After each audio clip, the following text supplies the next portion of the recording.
আসলে আপনি প্রশ্ন করেছেন যে বৈষম্যহীন বাংলাদেশ প্রতিষ্ঠার জন্যই তো ছাত্র আসছে 24 সালের জীবন দিল।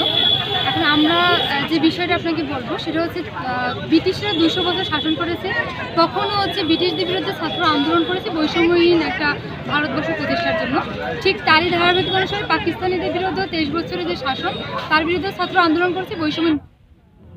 এখন স্বাধীনতার 54 বছর পরেও ছাত্রদের কেন আজকে 24 সালে আবার রক্ত দেওয়া লাগলো যে বৈষম্যহীন এটা বাংলাদেশ প্রতিষ্ঠার জন্য? এখন মূল যে সমস্যাটা সেটা আমাদের ব্যবস্থার সমস্যা।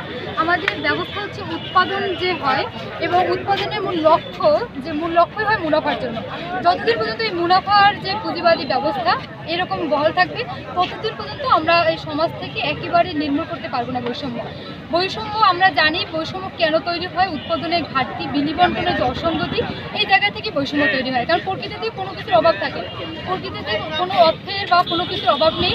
আমরা দেখেছি যে সারা বিশ্বে যে পরিমাণ উৎপাদন হয় এতে প্রায় 1,000 কোটি মানুষ খাওয়া দাওয়া করতে পারে। সেখানে সারা বিশ্বে 800 কোটি মানুষ আছে, সেখানে 80 কোটি মানুষ না খেয়েও থাকে।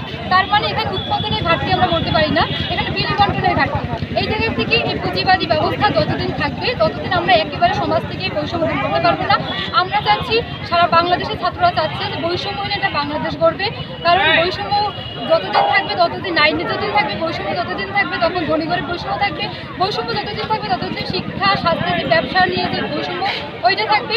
এই জায়গা থেকে একেবারে নির্মূল করতে হলে আমাদের কাছে যেটা মনে হয় যে পুঁজিবাদী যে ব্যবস্থা, এই ব্যবস্থা উচ্ছেদ করে একটা সুন্দর গণতান্ত্রিক ব্যবস্থা চালু করতে হবে। এবং গণতান্ত্রিক ব্যবস্থা যদি চালু হয় তাহলে এমনিতেই একদম গোড়া থেকে বৈষম্য দূর হবে।